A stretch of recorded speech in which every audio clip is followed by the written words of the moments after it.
지금 제가 말씀드린 이 평균 내신 합격자 등급은 어떤 학과를 10명을 모집했다. 문을 닫고 들어간 학생들까지 다 포함입니다. 10명의 마지막 보결자가 문을 닫고 들어갔습니다. 그랬을 때 봤더니 한 5등 정도 되는 학생의 성적이 대략 요 정도 되더라 합니다. 그럼 이 가로는 무엇이냐? 요 가로 있죠. 요 가로는 무엇이냐? 이런 겁니다. 수학적 용어로 잠깐 이야기하겠습니다. 표준정규 분포 곡선이라는 게 있습니다. 그걸 중앙값 평균을 보면 우리는 학생부 종합을 이렇게 보지만 제가 이제 빨간색 그래프 하나 더 그릴 건데 이런 식으로 미친 듯이 치고 올라가는 이런 정상화상 형태도 있습니다. 요 빨간색은 뭐냐? 순수 교과수십니다. 이 성적 합격자 분포에 그냥 0.0 몇 등급 차이로 얘들이 몰려 있는 겁니다. 반에 파란색으로 나와 있는 이 숭상화상의 형태의 표준정규 분포 곡선은 학생부 종합제의 가장 대표적인 합격자 분포 곡선입니다. 그러면 대략 많이 지원하는 학생들 그리고 그랬을 때 뽑혔던 학생들이 인문계열은 이렇게 2.7에 3.4 사이고 중앙값이 평균값이 한 3.1등급 정도 되더라 이해하시면 될 것 같아요. 그리고 자연은 그죠? 여기가 한 2.9부터 시작해서 3.6 정도 되고 평균값이 한 3.3 정도 되더라. 이게 이제 자연 캠퍼스 학생들, 자연계열 학생들의 성적이었습니다. 그러니까 생각보다 명지대가 우리가 뭐 이름을 쭉 이야기하죠. 사용고 사성한 중경예시, 뭐 건동호, 그 다음에 국충세당, 그 다음에 광명사과. 그래도 이름을 일컫는 서울에 있는 대학교를 놓고 하는 선에서는 등급적으로 좀 여유가 있습니다. 있는 학교긴 확실합니다. 근데 이걸 만족 못 하시는 게 학부모님이나 학생이 문제겠죠. 근데 이제 9월이 가까워지면 이것마저도 아까워하는 학생들이 생기고 이것마저도 불안해서 마지막 학교 카드로 안정권을 지원하다 보니 명지대 같은 경우나 뭐 숭실대, 광운회가 생각보다 점수폭이 뭐 높게도 형성되고 낮게도 형성되고 약간 소위 개판 5분 전이 되는 거죠. 네, 좀 그런 학교의 취지가 있습니다. 그러니까 등급 범주도 좀 있고요. 등급 자체도 좀 이런 식으로 형성이 됩니다. 최종적으로 문을 닫고 들어가는 최종 합격자를 보면. 자, 여기서 간단하게 정리를 해서 학과별 편차가 심하다. 뭐 어느 정도로 심하냐면요. 제가 지금 뭐 제가 자체로 학생들이 보낸 것도 있고 제가 습득한 데이터들을 하고 지금 보고 있는데 인기 있는 과 같은 경우는 생각보다 명지대 미술사학과 같은 경우 좀 인기가 있습니다. 이런 건 2등급 초반 학생들도 지원을 했고 합격을 했고 등록을 했습니다. 더불어 경영학과는 뭐 대표적으로 어떤 학교를 가나 인문계열에서 인기 있는 과죠. 요거 같은 2등급 한 초중반 정도 선도 꽤 학생들이 많이 몰려 있고요. 더불어 또 봐볼까요? 뭐 국제통상학과 이 자체도 2등급 한 초에서 중반 학생들이 꽤 있습니다. 뭐 3등급 때도 있긴 한데 그래도 인기 있는 학과는 확실히 등급 높은 애들이 많긴 합니다. 이런 학생들이 많이 지원하는 거고요. 자연계 역시도 인기 있는 과들 특히 화학이나 화공과가 인기가 좀 많은데 명지대 같은 경우 거기는 뭐 등급이 꽤 높은 편에 실은 제가 말씀드린 이 3.3등급보다 높은 학과에 속해 있기도 해요. 그러니까 학과별 편차가 많고 계열별 편차가 심한 거 그거는 어찌 보면 지역적 편차일 수도 있다라는 거죠. 인문은 서울이었고 자연은 용인이었기 때문이죠. 네, 요거 무시 못하는 부분입니다. 자, 그러면 우리는 이제 평균인 것도 중요하지만 장프로는 이 하이 80%가 굉장히 중요하다고 봅니다. 실질적으로는 어느 정도 성적되고 어느 정도 스펙된 애는 이 정도 학교 가겠다는 건 감이 딱 오고 이 데이터는 거의 많이 떨어지거든요. 실은 입시 지도하는데 어려운 게 없는데 이런 점수가 애매한 친구들 거의 컷거리에 걸리든 말든한 친구들을 실은 학교로 보내는 게 컨설턴트의 역량이고 그게 어찌 보면은 이 일을 하고 있는 장프로에게도 큰 보람과 희열입니다. 그런 만족도들이 결국엔 저에게 굉장히 많은 보람을 느끼게 하는 거기 때문에 이 80% 정도 되는 학생들의 데이터가 저에겐 더없이 중요한 겁니다. 근데 이걸 자체를 공개해드린 이유는 많은 학부모님들이 모두 동등한 혜택을 받기 바라며 그리고 모든 학생들이 이렇게 하면 되겠구나라는 걸 좀 알기 바라며 준비하는 것이기 때문에 이렇게 방송을 하는 이유가 그런 것이겠죠. 이거 역시도 인문하고 자연으로 나눠서 좀 설명을 먼저 드리도록 할게요. 뭐 인솔과 인경기의 차이라고 볼 수도 있다고 앞에도 말씀드렸지만 인문은 3.3이고요. 자연 3.5 정도입니다. 범주 차이도 3.2에서 3.5, 3.4에서 3.7입니다. 실은 3.5와 3.7 차이가 크진 않지만 어떻게 보면 3.2와 3.7 차이로 보면 또 크죠.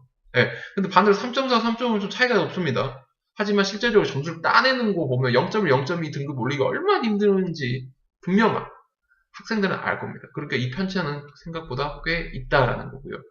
우선은 이 10명 중에 한 8등 정도 되는 점수겠죠. 10명 중에 8등 정도 되는 이 점수 때 인문계열과 자연계열. 주요 요약을 해보니 학과별 편차 역시 심했습니다. 이 마지막 문 닫고 들어가는 거 역시도 뭐 추가 보결 상태의 순위권도 있겠지만 학과별로 굉장한 차이가 많았다는 거 확실히 또 한번 확인할 수 있었고요. 이 고교 분류의 영향도 굉장히 있었습니다.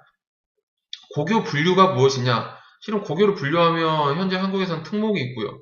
뭐 지역자사, 전국자사라는 게 있고요. 그다음 뭐 자율고라는 것도 있을 거고요. 뺑뺑이 지역이긴 하지만 갔더니 자공고라는 게 내가 다니고 있으면 그 혜택도 나름은 또 있습니다.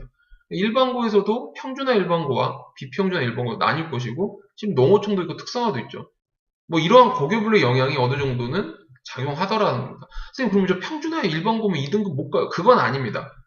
명지대는 실은 고교분류의 영향과 더불어 가장 중요한 건 서류의 영향입니다. 특히 생기부, 활동입니다. 뒤에 한번 정리 다시 해드릴 거니까 그때 자세히 설명해 드릴게요.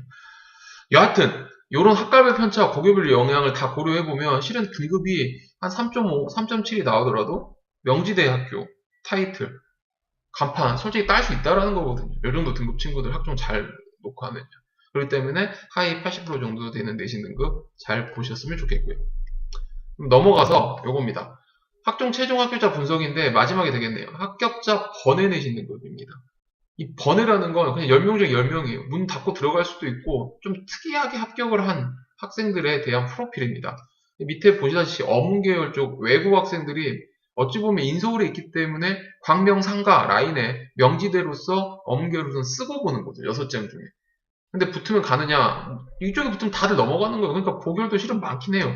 뭐 어문계열 올해 제가 그냥 간단하게 말씀드릴까요? 어문계열인데 외고 학생이었죠. 외고 학생이 어문계열로 놓고 해가지고 들어간 경우. 영어 영문이 특히 많았는데요. 영어 영문 할까요?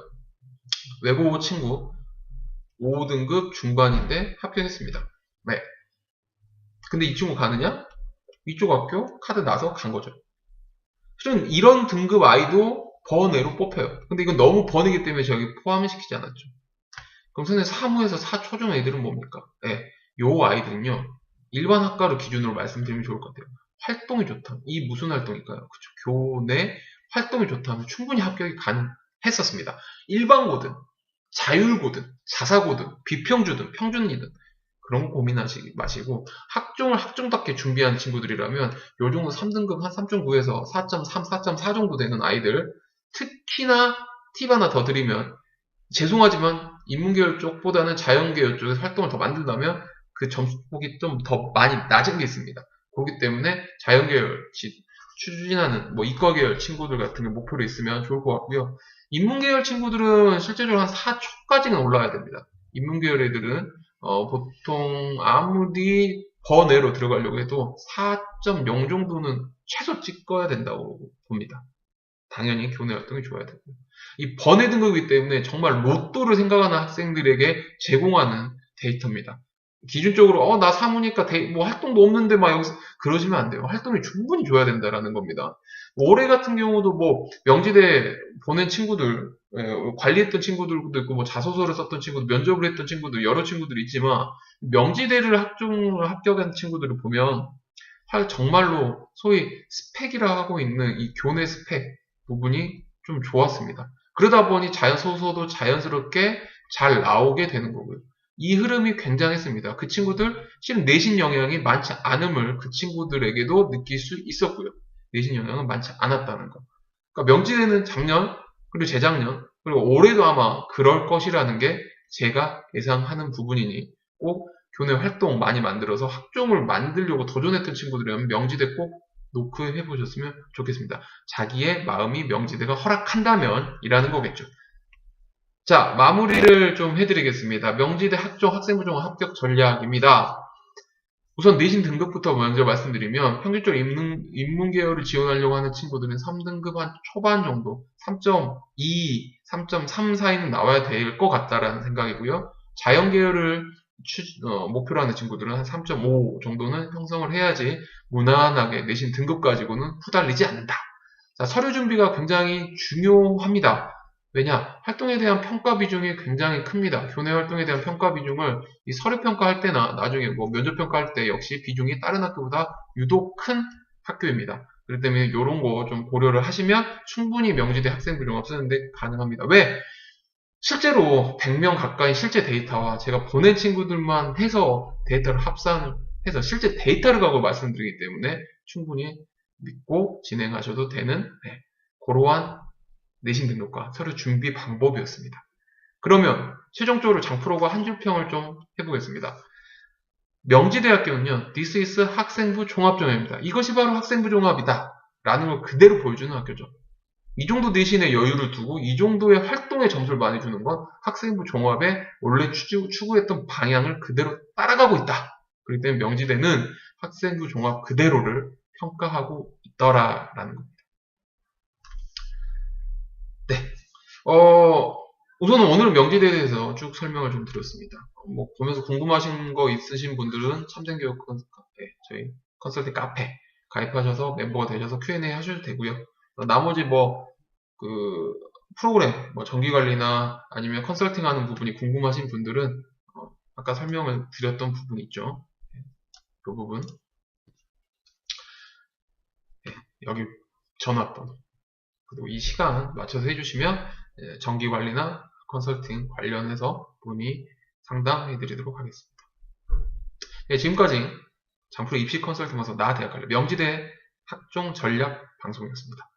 다음에 또 좋은 방송 내용으로 찾아뵙겠습니다. 감사합니다.